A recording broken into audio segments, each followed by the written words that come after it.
Also, just to let you know, Kubrick was a full-time professional photographer for Look magazine in the 1946. Mediocre in high school, he skipped school to watch feature films. Was kind of on his way to be a failure, and then Look magazine got a hold of him. Eventually, he wanted to go into filmmaking, became a photographer, and over time would be found out and discovered as a filmmaker. So Kubrick didn't do well in Hollywood started off. He was too quiet. It was very thin.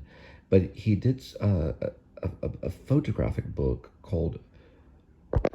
And so Kubrick did this book called A Short Story from a Movie Balcony, which got a little bit of attention. And that probably led to him becoming a filmmaker.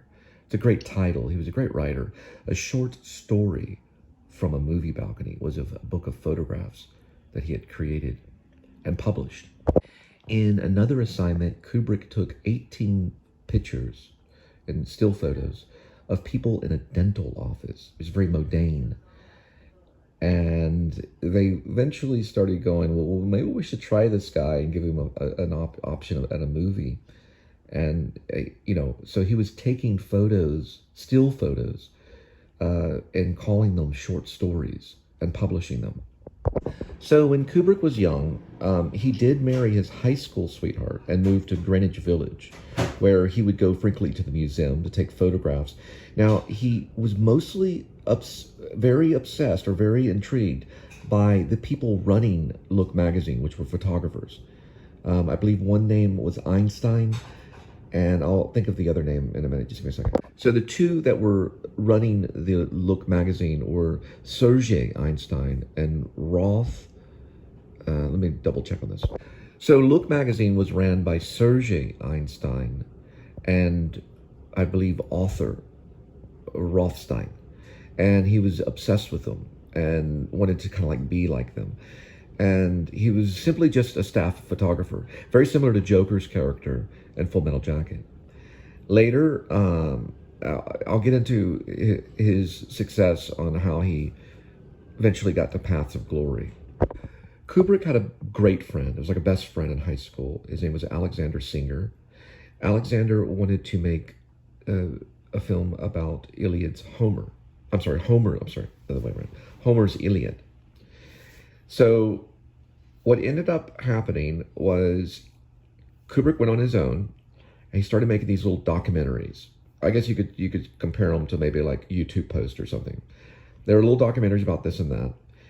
He had about, I think, $1,500 that he was trying to make a proper short film. But he knew that he needed about $40,000 to make a good short film with the development of film and everything like that. He couldn't really get the money together, so he did go to New York City and start talking to different filmmakers. And he made a big stink. And I don't know exactly what led up to it, but I believe in 1951, I believe it was called The Flying Padre. And he began making that movie. Somehow it led to him making an actual movie. And so money was given and he decided that he would be the filmmaker on that. Now, before Kubrick got a hold of the proper funds to make a movie in 1951, Flying Padre, he did make a short documentary. It was called, I want to say Day of the Fight. And it was about Walter Carterer. And he had a reverse tracking shot, if I'm not mistaken, is what I call it, a reverse tracking shot. It's a tracking shot that pulls back before the actual character, or in this case was the boxer. And I think he wanted to get, I want to say Kirk Douglas to narrate, because he had met him in a photograph session when he was working for Look magazine. Check that one. On Day of the Fight, it was Montgomery Cliff, not Kirk Douglas. He used him later for Path of Glory. That was a complete mistake. It was Montgomery Cliff that he was going to ask for Day of the Fight when he was doing a documentary. It was a short documentary that he was working with Look magazine. So it was Montgomery Cliff, which is a very subtle actor, very powerful actor, and he had met him and wanted him to do narration. I don't know, because I have not seen Day of the Fight. It's a short documentary that he made about a boxer named Walter Cartier. But luckily, just like the luck of Barry Lyndon, he ran into the right filmmaker. He met somebody that found out about him And that led to the 1951 picture Flying Padre, which led him to be able to be a filmmaker, and then eventually his escape to United Kingdom, where he was given almost everything he needed to make the best films of his generation. And Kubrick did make the best films of his generation, and everyone knew his name. He was a household name, especially by the time The Shining came out. Everyone knew the word or the names, or everyone knew basically the name of Stanley Kubrick. So, sweetie, you polished all the pizza off? Sorry. Not one piece? Well, I didn't get the last piece? Yeah. Well, you already had 60, I had 40. You snooze, you lose. Sorry. I was watching Kubrick. Sandwich. Oh, I'll be okay. I'll get a hot dog. I also got the crust. Okay, guys. Still watching Stanley Kubrick stuff. Barry Lyndon, 1975. Got an hour left, and I've completed Everyone I've invited here. AdSense. I have to skip through AdSense, but I'm waiting to head out on a Roadie. I'm waiting on Roadie. It's a Walmart off of Jacksboro Highway. I'm on my way. So you'll have to watch Barry Lyndon for me, or at least the last ending of it. I'll watch it probably tonight. Or, I don't know if you like it. Okay, I gotta go. Come here. Kissy. Sorry about that, Kubrick. I made a mistake on the pan there. All right, we're gonna head off. Got my gloves, and we're off. All right, 51 degrees Fahrenheit. We're looking at 198,888 miles, almost all 8s, but there's a 1 and a 9. Now, we're dealing with October 30th of 2023. Welcome to the Please Subscribe Show. I am the host of the Please Subscribe Show, Cole Spivey. You're watching my channel. We got a Roadie that's on the other side of the lake. There's a lake out there called Lake Worth. We're passing it.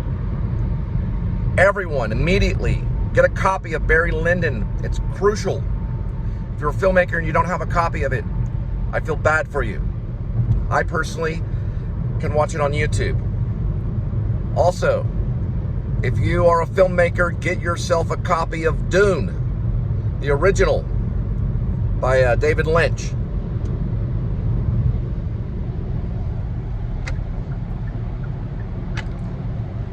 Now, really, you want to race her head or grandmother. But Dune is pretty good. I actually own a copy of Dune. No, do get it. Dune is good. It's very good. Not as cold as I thought. We're dealing with 49 degrees Fahrenheit, so I'm taking my hat off. But regardless, we still have to cross the lake, and we're picking up 15 separate deliveries from Walmart.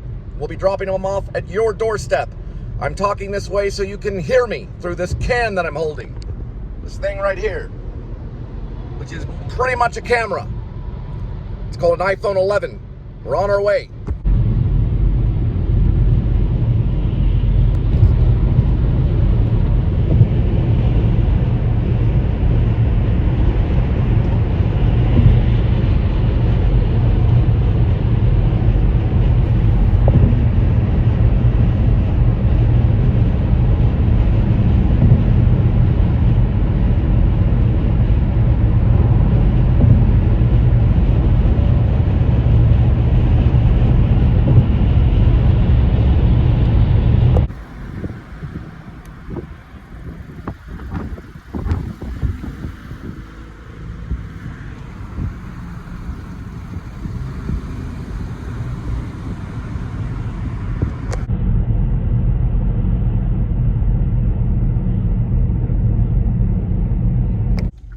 Our first one, Walmart pickup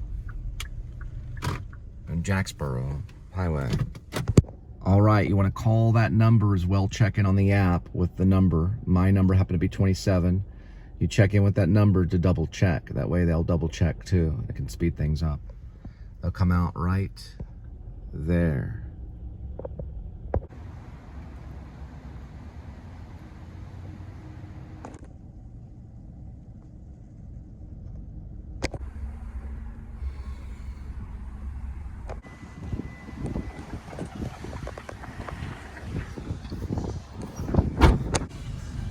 All right, we got all 15 deliveries.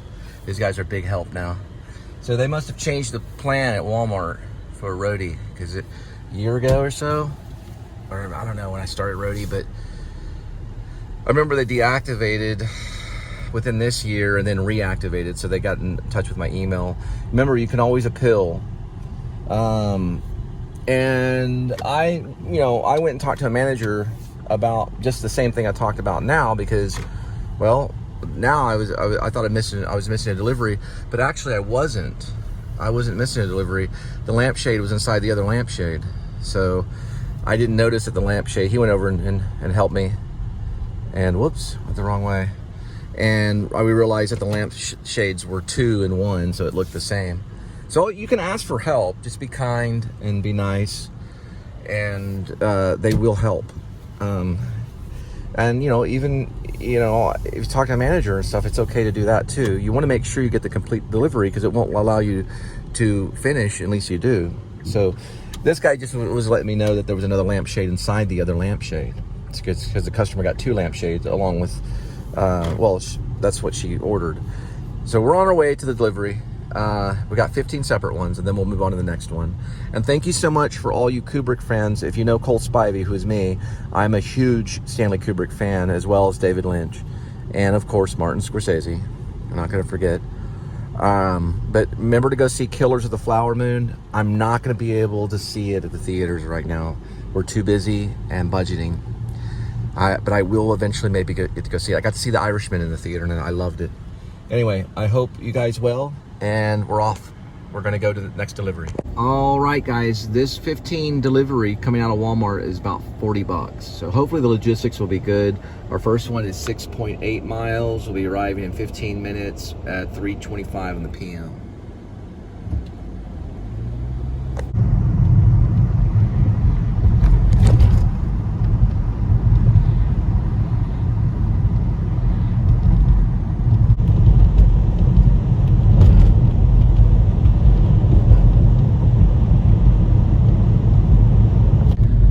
I used to call this the Claymore, but I think it's more like a, Call of Duty, those mines that they can step on. It's like a spring mine from Vietnam.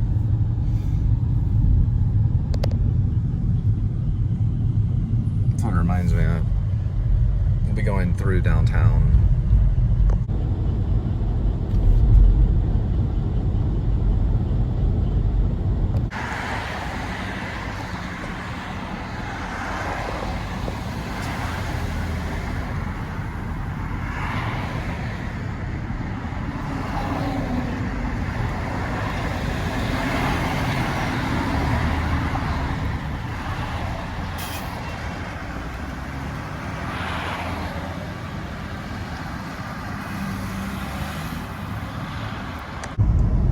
We got out of the living room watching Barry Lyndon for, I probably watched it longer than what the movie is. The movie's a 3-hour movie. I probably watched it maybe 4 or 5 hours, stopping and starting, vlogging the screen. But you got to realize, out of respect for Kubrick, he started off as a still photographer, just doing still photography for Look magazine. Pretty amazing. We're going to be coming into kind of a 0.5 shot of just Fort Worth at a distance. There we are. All right, we got 3.2 miles left on this one, and then we'll have the first drop of the 15. That's the United States Postal Service. Right here. It's constructed in 1931 and went into business in 1933. Neoclassicism.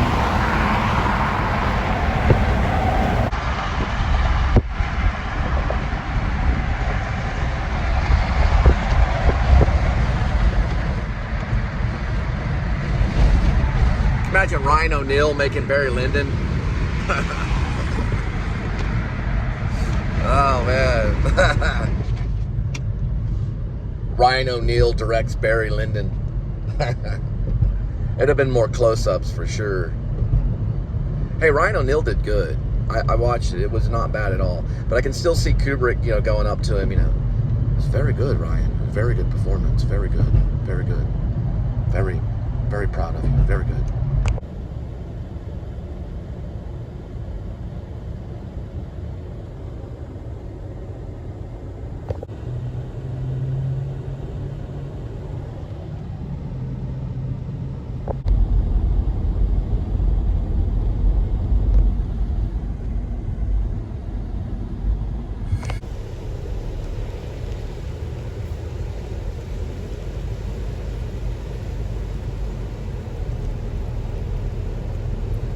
'70, 1949, 1959, 1947, 1950.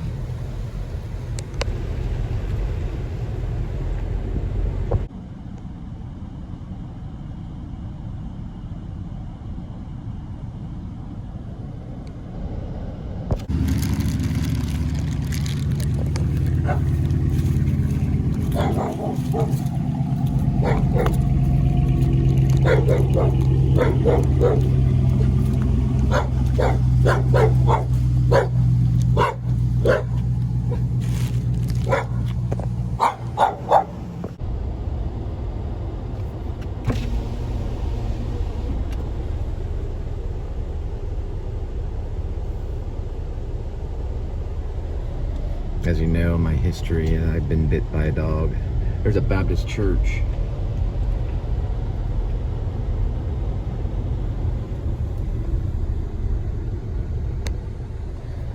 The area I was bit is in this hand right here. There's the fang mark. I use a screwdriver for too long, it starts to cramp up. Don't want to be bit by a dog. Usually, in most cases, it hits a nerve. Another friend of mine got bit by a dog too. He's a movie star now, though. His name's Johnny Whitworth. He was bit right around his lip area, but he was also chosen to be a model for teeny bopper magazines, and he was also the lead in Empire Records, known as AJ. He got a little dog nipped him right there right by his lip. Probably made him look a little too much like Joaquin Phoenix, or Leaf, or Joaquin Phoenix, which is doing Napoleon right now. And I'm hearing he's blowing it out of the water. I've seen clips from it myself, and they're just saying he's amazing. Possibly it's going to be, I haven't seen it all, but it looks like it might be an Oscar nod, another one for Joaquin. He's got plenty of them. It looks like a powerful movie, a very, very good one about Napoleon. But I'll have to do more research on it before I start blabbing. We're about to cross New York Avenue right here. I thought his Joker was like one of the best for sure. All the Jokers are great though. Even Jack Nicholson, Heath Ledger, of course. Joaquin's Joker was just all original, you know. I love them all. But not all of them got the Oscar for Joker. I think right now, just Heath Ledger and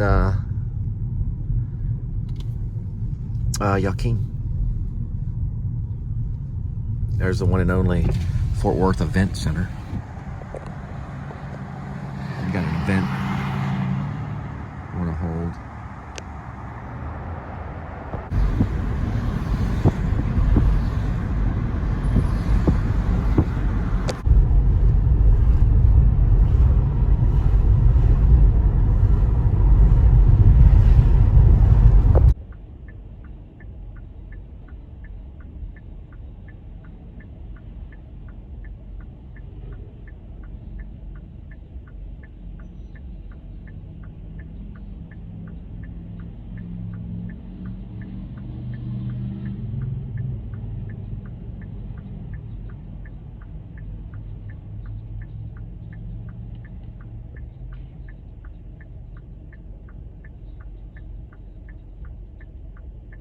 Skate park right off of Hemp Hill.